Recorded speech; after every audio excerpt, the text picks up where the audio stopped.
નમસ્કાર વિદ્યાર્થી મિત્રો, ધોરણ 12 આર્ટ્સની અંદર વિષય ભૂગોળ, જેમની અંદર ચેપ્ટર નંબર 7 આપણે સમજતા આવીએ છીએ. એમની અંદર આપણે વેપારનો ઇતિહાસ ને વેપારની જુદી જુદી તરાહો એમના વિશે જે અભ્યાસ કર્યા બાદ આજે આપણે એક ટોપિક એવો સમજવાનો છે કે મુક્ત વ્યાપાર પ્રદેશ. મુક્ત વ્યાપાર પ્રદેશ એટલે શું? એ પહેલાં મારે તમને એક નાનકડી વ્યાખ્યા અથવા અર્થ સમજાવવો છે કે આર્થિક અને બિન આર્થિક પ્રવૃત્તિ. આર્થિક પ્રવૃત્તિ કોને કહેવાય?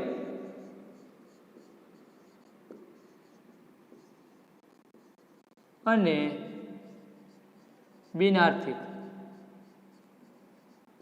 હવે મિત્રો, આ જે શબ્દ છે આર્થિક પ્રવૃત્તિ એટલે શું અને બિન આર્થિક પ્રવૃત્તિ, ખાલી તમારી જાણ ખાતર સમજાવું કે આર્થિક પ્રવૃત્તિ એટલે એવી પ્રવૃત્તિ કે જે પ્રવૃત્તિની અંદર આર્થિક કે નાણાકીય વળતરના હેતુથી જે પ્રવૃત્તિ કરવામાં આવે, કાર્ય કરવામાં આવે, વસ્તુની અપેક્ષાએ, નફાના અપેક્ષાએ કે બદલાના, તો એ પ્રવૃત્તિને આપણે આર્થિક પ્રવૃત્તિ કહીશું. બરાબર? ઉદાહરણ તરીકે શિક્ષક પોતાના બાળકને ભણાવે તો એને આર્થિક પ્રવૃત્તિ નહીં કહી શકાય, પણ ડૉક્ટર છે એ આપણી સેવા કરી અને પગાર મેળવે છે તો એને આર્થિક પ્રવૃત્તિ કહે છે. હવે બિન આર્થિક કે જેની અંદર કોઈ આર્થિક વળતર કે નફો મેળવવાનો હેતુ નથી હોતો, પણ એમનો હેતુ સેવાનો કે દેશ સેવાનો કે રાજકીય સેવાનો હોય છે. બરાબર? આર્થિક વળતર પ્રાપ્ત કરવાનો ન હોય તો એને બિન આર્થિક પ્રવૃત્તિ કહેવાય. જેમ કે માતા પોતાના બાળકનો ઉછેર કરે, શિક્ષક પોતાના જ બાળકને ભણાવે, ડૉક્ટર છે એ પોતાના જ બાળકની સેવા કરે અથવા તો એની જે સારવાર કરે તો એને આ બિન આર્થિક પ્રવૃત્તિ કહી શકાય. તો આ જે બે પોઈન્ટ છે એ સમજતાની સાથે હવે આપણો મેઇન પોઈન્ટ છે કે મુક્ત વ્યાપાર પ્રદેશો. હવે તમે વિચાર કરજો મિત્રો કે અત્યારે મુક્ત વ્યાપાર પ્રદેશો ખૂબ જ તે ફ્રી ટ્રેડ ઝોન એવું પણ આપણે કહી શકીએ. મુક્ત વ્યાપાર પ્રદેશો, જુદા જુદા પ્રદેશોને જાહેર કર્યા કે મુક્ત વ્યાપાર પ્રદેશ, ત્યાં વ્યાપાર કરવામાં સરકાર છે છૂટછાટ આપે. શું કામ? દેશનો વિકાસ થાય, લોકોનો વિકાસ થાય, લોકોને રોજગારી પ્રાપ્ત થાય, આ બધા જ પ્રકારની જેમ આવક છે અથવા બધા જનું ભરણ પોષણ થઈ શકે, બધાને પોતપોતાની રોજીરોટી કમાઈ શકે, એમના માટે આર્થિક વિકાસ માટે અર્થતંત્રની દ્રષ્ટિએ પણ એનો વિકાસ થાય. જો આવા એકમો રચાય, એકમો બંધાય અને એનો વેચાણ થાય તો એમની અંદર એકમ સ્થાપે છે, એટલે એકલું એકમ તો નહીં ચાલે, એની અંદર ઘણા બધા લોકો છે એને રોજગારી પ્રાપ્ત થશે. હવે મુક્ત વ્યાપાર પ્રદેશ એટલે એવો વિસ્તાર કે જ્યાં ઔદ્યોગિક એકમો પર લાદવામાં આવેલા નિયંત્રણો દૂર કરી આયાતી માલ પરની જકાત નાબૂદ કરવામાં આવી હોય અથવા તો ઓછી કરવામાં આવેલી હોય અને નિકાસ માટે એ પ્રોત્સાહન આપવામાં આવતું હોય. જો આ ઘણા બધા પાસાઓ છે. મુક્ત વ્યાપાર પ્રદેશ એટલે શું? અહીં તમને બોર્ડ વર્ક સાથે તમને લખી દીધું. ફરી વખત હજી તમે સાંભળજો મિત્રો કે આ બેઠે બેઠા જે છે એ તમારે સ્વાધ્યાયની અંદર એના સવાલના જવાબ જ બની શકે. તમે તમારું ટેક્સ્ટ બુક લો અને એમની અંદર સ્વાધ્યાયની પાછળ તમે જોઈશો કે મુક્ત વ્યાપાર પ્રદેશ એટલે શું, એવો કોઈ પ્રશ્ન પૂછાય તો તમે એ સરળતાથી લખી શકો. ત્યારબાદ જુદા જુદા ઘણા બધા પ્રશ્નો હોય તો એમનું તમે માળખું છે એ સરળતાથી સમજી શકો. હવે મુક્ત વ્યાપાર એ પ્રદેશ એટલે એવો વિસ્તાર જ્યાં ઔદ્યોગિક એકમો પર લાદવામાં આવેલા નિયંત્રણો દૂર કરી આયાતી માલ પરની જકાત નાબૂદ કરવી.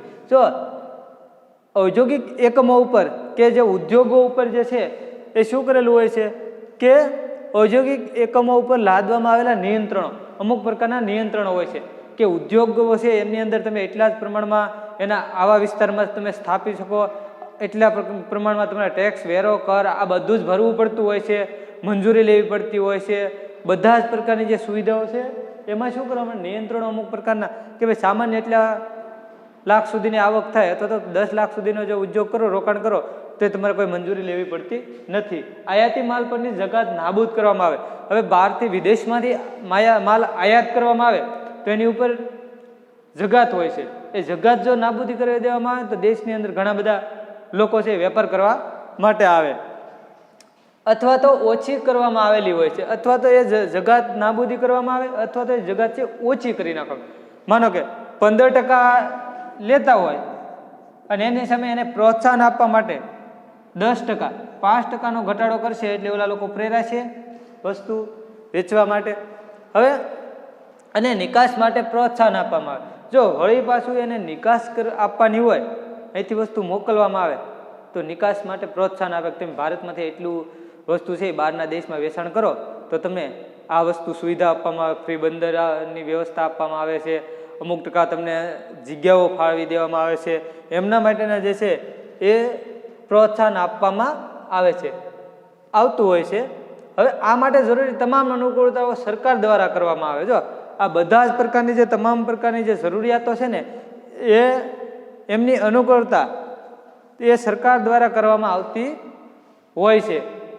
કારણ કે સરકાર જો એને સહાય કરશે તો એ ઉદ્યોગ સ્થાપવા પ્રેરાશે અને વેપાર કરવા શું કરશે એ છે એ પ્રેરાશે કે સરકાર એને મદદ કરશે. ઉદાહરણ તરીકે તમારે જે છે એ કોઈ ઉદ્યોગ સ્થાપવો છે પણ તમને કોઈ પણ પ્રકારની તમારી પાસે નાણાંની વ્યવસ્થા ન હોય, પણ સરકાર છે અનુકૂળતાઓ સરકાર દ્વારા કરવામાં આવતી હોય છે કે ભાઈ લોન આપવામાં આવે છે અમુક ટકાએ, બરાબર, લોન, જગ્યાઓ અને અમુક વસ્તુ જો જગ્યા ફાળવવામાં આવે. ભાઈ તમારે આ પ્રકારનો ઉદ્યોગ કરવો હોય તો જગ્યા એના માટે સરકાર ફાળવી આપે છે. સરકારી જે જમીન હોય એની ઉપર ભાડા પટ્ટા ઉપર કે કોઈ પણ રીતે આ માટે જરૂરી તમામ અનુકૂળતાઓ સરકાર દ્વારા કરવામાં આવતી હોય છે. ત્યારબાદ મુક્ત વ્યાપાર પ્રદેશ હવે વિશિષ્ટ આર્થિક પ્રદેશો એટલે કે સ્પેશિયલ ઇકોનોમિક ઝોન. ખાસ મુક્ત વ્યાપાર પ્રદેશો હવે વિશિષ્ટ આર્થિક પ્રદેશો એટલે કે વિશિષ્ટ પ્રકારના જે પ્રદેશો છે કે અહીંયા આ પ્રકારનું ઉત્પાદન થાય છે, એક એને ઉત્પાદન માટે એ છે એ પ્રોત્સાહન આપવામાં આવી રહ્યું છે. અને સ્પેશિયલ ઇકોનોમિક ઝોન તરીકે ઓળખવામાં આવે કે સ્પેશિયલ ત્યાં ઉત્પાદનો થતા ઇકોનોમિક્સની દ્રષ્ટિએ ત્યારે એક ઝોન જાહેર, એક પ્રદેશ જાહેર કરી દેવામાં આવતો હોય છે. વૈશ્વિકરણ અને મુક્ત વ્યાપારમાં વિકાસશીલ દેશો કે વૈશ્વિકરણ અને મુક્ત વ્યાપારમાં વિકાસશીલ દેશોને સમાન તક મળી શકતી નથી. જો આ વૈશ્વિકરણની અંદર અત્યારે જે વૈશ્વિકરણ છે ને એમાં વિકાસશીલ અને દેશોને સમાન તક મળતી નથી કે વૈશ્વિકરણ અને મુક્ત વ્યાપારમાં વિકાસશીલ દેશોને સમાન તક મળતી નથી. જે વિકાસશીલ દેશો અને વિકસિત અને વિકાસશીલ દેશો છે ને એ બંનેને સમાન તક નથી મળતી. બધા જ પ્રકારના લાભો બંનેને નથી મળતા, એવો એનો અર્થ છે.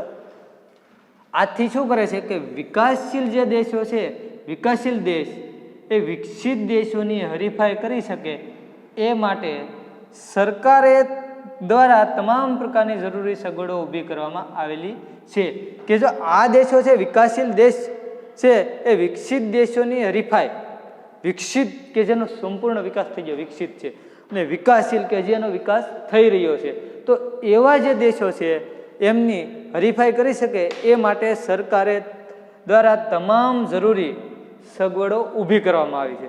શું કામ કે ભાઈ એને વસ્તુ જોવે છે, કાચા માલની વ્યવસ્થા, પરિવહનની વ્યવસ્થા, આ બધા જ પ્રકારની જે વ્યવસ્થા છે એ કોના દ્વારા કે સરકાર દ્વારા ઊભી કરવામાં આવે. ઉદાહરણ તરીકે તમે ઉદાહરણ લઈ લો કે માલની આયાત નિકાસ કરવા માટે બંદરોએ મુક્ત વ્યાપાર, રેલવે કે રેન્કની વ્યવસ્થા કરવી કે જુદા જુદા પ્રકારના જે ટ્રાન્સપોર્ટિંગ ખર્ચ છે એની ઉપર ટેક્સમાં ઘટાડો કરવો, આ બધી સેવાઓ છે સગવડો ઊભી કરવામાં આવે, એને જગ્યાઓ ફાળવવામાં આવે, એને ટેક્સ ઓછા કરવામાં આવે. આમ આંતરરાષ્ટ્રીય વ્યાપારમાં ગુણાત્મક વધારો થઈ શકે અને પ્રકારની સગવડો આપે કે તમારે અહીં સુધીની વ્યવસ્થા, બંદરોની વ્યવસ્થા, આ બધી જ વ્યવસ્થા કરી દેવામાં આવે તો શું થાય છે કે આમ આંતરરાષ્ટ્રીય વ્યાપારમાં ગુણાત્મક વધારો થઈ શકે. એટલે કે ગુણ ને ગુણાત્મક એટલે કે ચોક્કસ પ્રકારનો ગુણ આપણે કહીએ ને, ગુણાત્મક વધારો થઈ શકે છે.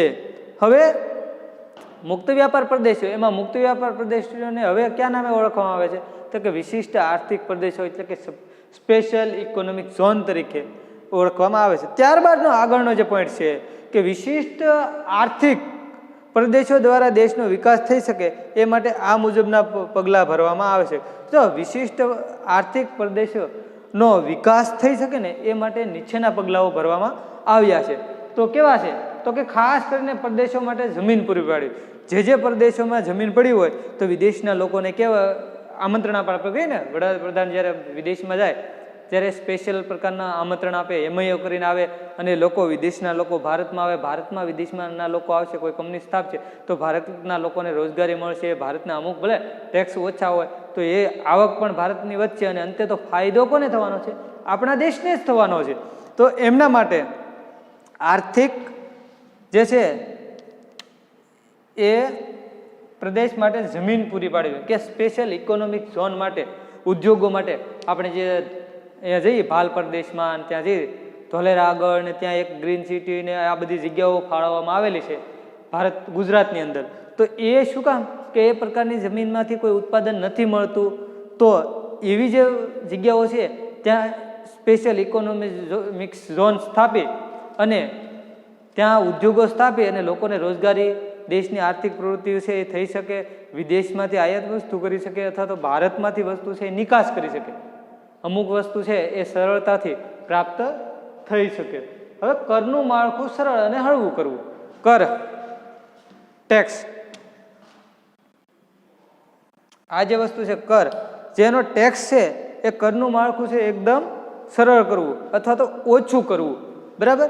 જેથી કરી અને શું કરે છે એ લોકો સરળતાથી એ જે છે અને હળવું કરવું, તો એ લોકો પ્રોત્સાહન મળશે કે ભાઈ હવે તમને ખબર છે કે જ્યાં જગ્યાના ભાવ વધારે પડતા હોય કે બહુ વધારે પડતી મોંઘી જગ્યા હોય, એવી જગ્યા હોય પણ કરનું માળખું કે તમારો જે ઉત્પાદન ખર્ચ છે એ આવકમાંથી અમુક ટકા કરવેરો છે એ માફ આપવામાં આવે. અમુક વસ્તુ ખરીદવા ઉપર, જેમ કે પોલિસી ઉપર તમારી આવક હોય તો જુદી જુદી પોલિસી તમે એટલા લાખ સુધીનું તમે રોકાણ કરી શકો, ત્યાં સુધી તમને બાદ મળી શકે. એવી રીતે આની ઉપર સરળ અને હળવું કરી દેવા કે ઓછા કરી દેવામાં આવે છે. ત્યારબાદ લાયસન્સ પ્રસ્થા રદ કરવી. હવે આ એક ખાસ ધ્યાન રાખજો મિત્રો, લાયસન્સ પ્રસ્થા રદ કરવી. તમારે કોઈ પણ પ્રકારના લાયસન્સ મેળવવા પડે, તમારે પરવાનગી મેળવવી પડે, સરકારની વિધિમાંથી પસાર થવું પડે, એમના જે કાયદેસરના જે નિયમો હોય એનું પાલન કરવું પડે, એના મંજૂરી મેળવવી કે લાયસન્સ હોય તો તમે એ પ્રકારનો ધંધો કરી શકો. તો એ લાયસન્સ પ્રસ્થા રદ કરવી કોઈ પણ વ્યક્તિ છે સરળતાથી ધંધો કરી શકે. બરાબર ને? હવે વિદેશી રોકાણને પ્રોત્સાહન આપવું. હવે વિદેશી, મેં તમને કીધું ને કે વિદેશના લોકોને આમંત્રણ આપવામાં આવે કે ભાઈ તમે અમારા દેશમાં આવો, અમારા દેશની આ પ્રકાર દેશમાં આ પ્રકારની કંપની તમારે જે પોતાની પ્રોડક્ટ છે એનું ઉત્પાદન કરો, એમને જગ્યાઓ આપવામાં આવે, એને વ્યવસ્થા જરૂરી જે છે એ ટેક્સમાં ઓછા કરી દેવામાં આવે, કર ઓછા કરી દેવામાં આવે. અને એ લોકો જો વિદેશની કંપની ભારતમાં રોકાણ કરશે તો એની અંદર ઘણા બધા લોકોનો સમાવેશ થશે ટેકનોલોજી ચલાવવા માટે. તો એ અહીંથી પછી બહાર જશે તો એ ફાયદો કોને થશે? ઉત્પાદન થાય અને ભારતને જ અંતે તો થવાનો છે. એટલા માટે શું કરે છે કે વિદેશી રોકાણકારોને પ્રોત્સાહન આપવામાં આવે અને એને બોલાવવામાં આવે, આમંત્રણ આપવામાં આવે. આપણે કહીએ ને કે ભાઈ અમારા દેશમાં વેપાર કરો તમ તારે, કારણ કે એનાથી ફાયદો કોને છે? આપણને જ છે, ભારતને જ છે. હવે આંતરરાષ્ટ્રીય વ્યાપારનું કદ અને ગુણવત્તા વધે એ માટે જરૂરી પાયાની સગવડો આપવી.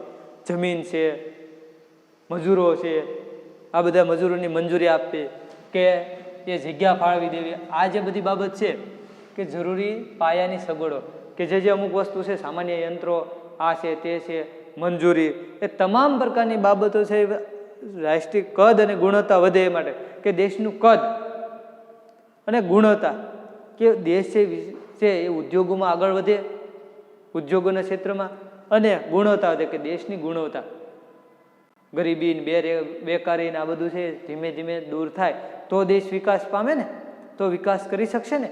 એના માટે એ પાયાની સગવડો કોને આપશે? કે આર્થિક વિશિષ્ટ ઝોન જ્યાં જાહેર કર્યા છે ત્યાં આવા જે વિસ્તારો છે, ત્યાં દુર્ગમ વિસ્તારો હોય તો ત્યાંના જે લોકો છે અને વિદેશમાં વેપાર કરવો હોય તો આયાત નિકાસની છૂટછાટ આપવામાં. ઉદાહરણ તરીકે કચ્છની અંદર જે છે એ આ પ્રકારના જ્યારે ભૂકંપ થયા પછી એ શું કર્યું છે કે ત્યાંના લોકોને હાવ જગાત ઓછી કરી દેવામાં આવી છે, જગ્યાઓ ફાળવવામાં આવે. અને અત્યારે કચ્છ, મોરબી, તમે એ વિસ્તારમાં જ્યારે જાઓ છો ને ત્યારે ખૂબ જ પ્રકારના ઉદ્યોગોને, મોટા ઉદ્યોગોને પ્રોત્સાહન આપવામાં આવે છે. મોરબીની અંદર સિરામિક સ્ટાઇલ આ બધી જે છે એ ઉત્પાદન થાય છે. તો આ સિનાઈ માટીના વાસણો, આ બધું જ મોરબીની અંદર તો એને જગ્યાઓ ફાળવવામાં આવી છે. એને એની ઉપરનું ટેક્સનું જે ભારણ છે એ ઓછું કરી દેવામાં આવ્યું છે. ત્યારબાદ ઉદ્યોગોના લક્ષ્યને પહોંચી વળવા કામદાર હિતના કાયદાઓમાં છૂટછાટ આપે, કે કામદાર હિતના જે કાયદાઓ છે ને એને બધી છૂટછાટ આપવામાં આવે, જેથી કરીને એ શું કરે છે કે એ છૂટછાટ આપવાથી એ બધા સરળતાથી પોતાનું કાર્ય છે એ પૂરું કરી શકે છે, અને એમના દ્વારા ઉદ્યોગોના લક્ષ્યને પહોંચી વળવું, કે ઉદ્યોગોનો લક્ષ્ય શું છે કે દેશને હંમેશા આગળ લઈ જવો, ઓછા ખર્ચે વધુ ઉત્પાદન મેળવવું, એટલે કે કામદાર હિતના કાયદાઓમાં છૂટછાટ આપે, કે અમુક કાયદાઓ એક આ જ કામ કરી શકે અને અમુક ઉંમર સુધી હજી નો પ્રોબ્લેમ, હજી ઉંમરની મર્યાદા તો એ જ છે 18 વર્ષ તે, પણ એ લોકો કામ જે કાયદા છે છૂટછાટ આપે, 8 કલાકના બદલે 12 કલાક, અથવા તો ઓવર ડ્યુટી કામદારો થાકતા હોય, આવા સમયે એને છૂટછાટ આપવામાં આવે છે. હવે દેશમાં જુદા જુદા સ્થાનોએ વિશિષ્ટ આર્થિક પ્રદેશો જાહેર કરવામાં આવ્યા છે, જે કે કચ્છ, બેંગાલુરુ, ગુજરાતની અંદર આપણે વાત કરીએ તો કંડલા બંદર, અને ગુજરાતમાં ઘણા બધા એવા બંદરો છે કે જેનો વિકાસ છે સરળતાથી થઈ શકે. એમના માટે ગુજરાતની અંદર કેટલાક બંદરો છે કે વિશિષ્ટ આર્થિક ઝોનની જે છે એ સ્થાપના મિત્રો કરવામાં આવી છે. ગુજરાતમાં કંડલા સ્પેશિયલ ઇકોનોમિક ઝોન, ગુજરાતમાં ક્યાં છે એક આ ખાસ ધ્યાન રાખજો મિત્રો, કંડલા બંદર છે. તમે ક્યારેક ગયા પ્રવાસમાં કદાચ જાઓ તો તમને ખ્યાલ હશે કે ગુજરાતમાં કંડલા સ્પેશિયલ ઇકોનોમિક ઝોન ની જે છે એ વ્યવસ્થા કરવામાં આવી છે. આ મુક્ત વ્યાપાર પ્રદેશ એ જાહેર કરવામાં આવ્યો છે કે ત્યાંથી વસ્તુની આયાત નિકાસ સરળતાથી કરી શકો. કંડલા બંદરની અંદર મિત્રો અત્યારે વિદેશમાંથી ઘણા બધા વાહનો છે આયાત નિકાસ કરી ઘણી બધી વસ્તુઓ અહીંથી મોકલવામાં આવે છે, ઘણી બધી વસ્તુઓ વિદેશમાંથી લાવવામાં આવે છે, દવાઓ અહીંથી મોકલવામાં આવે છે, અને અસંખ્ય પ્રમાણમાં. એ તમે ક્યાંક કંડલા બંદરની અંદર મુલાકાત લ્યો તો ત્યાં એ ઘણા બધા દેશોના, ઘણા બધા કન્ટ્રીઓના જે જહાજ છે કે શિપ છે એ ત્યાં પડેલા હોય છે, અને એમનું શું કરે છે કે સરળતાથી લેવેશ વસ્તુ આયાત નિકાસ કરી શકે છે. ગુજરાતમાં તમને કોઈ પૂછે તો ગુજરાતમાં કંડલા સોશિયલ ઇકોનોમિક ઝોન, અને કર્ણાટકમાં, ભારતમાં આ બીજા રાજ્ય, કર્ણાટક જે રાજ્ય છે એમની અંદર બેંગાલુરુ ખાતે આવેલો ઇન્ટરનેશનલ ટેક પાર્ક, કેવો આ જે પાર્ક છે એ ટેક પાર્ક જાણીતો છે. અને કર્ણાટકમાં આવેલો કયો પાર્ક કે ટેક પાર્ક, કર્ણાટકના બેંગાલુરુ, પંજાબનો અમૃતસર છે ને એમ એનું એક, ગુજરાતના ગાંધીનગર, અમદાવાદ કહીએ ને, આવા જે સ્પેશિયલ ઇકોનોમિક ઝોન છે એ કંડલા બંદર છે. અને સુરતની અંદર એ મિત્રો આ પ્રકારના જે છે, ભલે આમની અંદર ટેક્સની અંદર ઉદાહરણ નથી આપ્યું, પણ આ પ્રકારના જે સ્પેશિયલ ઇકોનોમિક ઝોન છે એ સુરતની અંદર પણ આ પ્રકારનો ઉલ્લેખ છે, અને સુરતની અંદર આ પ્રકારના ઝોન છે એ સ્થાપવામાં આવ્યા છે કે આર્થિક પ્રદેશો વિકાસ માટે જાહેર કરવામાં આવેલા છે. ત્યાં છે જે ઝરી ઉદ્યોગ, હીરા ઉદ્યોગ, તમને ખબર હોય મોટી મોટી વસાહતો, ઇમારતો, અને ત્યાં એ બધું જ છે. સુરતની જે બોમ્બે માર્કેટની અંદર તમે ક્યારેક ગયા હશો તો તમને ખ્યાલ આવે કે આ ઘણી બધી વસ્તુઓ છે એની આપલે થાય છે. જે સાડી, ડ્રેસ, આ કાપડ ઉદ્યોગ ક્ષેત્રે, ભલે અમદાવાદ જે કાપડનો હબ ગણાતો, પણ અત્યારે જે સાડીના ક્ષેત્રોની અંદર છે આ બધી જ બાબતની અંદર છે એ ખૂબ જ અગ્રસ્થાન ધરાવે છે. આંતરરાષ્ટ્રીય વ્યાપારનો મુખ્ય આધાર કેટલાક વ્યાપારિક સંઘો છે, કે આંતરરાષ્ટ્રીય વ્યાપારનો મુખ્ય આધાર કેટલાક વ્યાપારિક સંગઠનો છે, જેવા કે વ્યાપારિક સંગઠનો આપણે કહીએ ને યુએનએ સંગઠન, ભારત છે કે સંગઠનની અંદર એનો સમાવેશ થાય છે. એવી રીતે મિત્રો આ બધા જે સંગઠનો છે એ કેટલાક એવા દેશોના સમૂહ છે કે જેમની વચ્ચે વ્યાપારી સંબંધોની સામાન્ય પ્રણાલી કામ કરતી હોય છે. સામાન્ય પ્રણાલી કે એકબીજા છે એની સાથે વાતચીત કરી, કે કેટલાક એવા દેશો કે સમૂહ જેમની વચ્ચે સામાન્ય વ્યાપારી સંબંધોની સામાન્ય પ્રણાલી કામ કરતી હોય છે, કે ભાઈ આટલા પ્રકારની વસ્તુઓ તમારે અહીંથી મોકલવી, અમે મોકલશું, આ રીતે વ્યવહાર કરવાનો આ પદ્ધતિ છે. આપણે ટૂંકમાં આપણી સરળ ભાષામાં એને આપણે જુદા જુદા કરાર કહી શકીએ, કરાર અથવા તો નિયમો, સમજૂતી.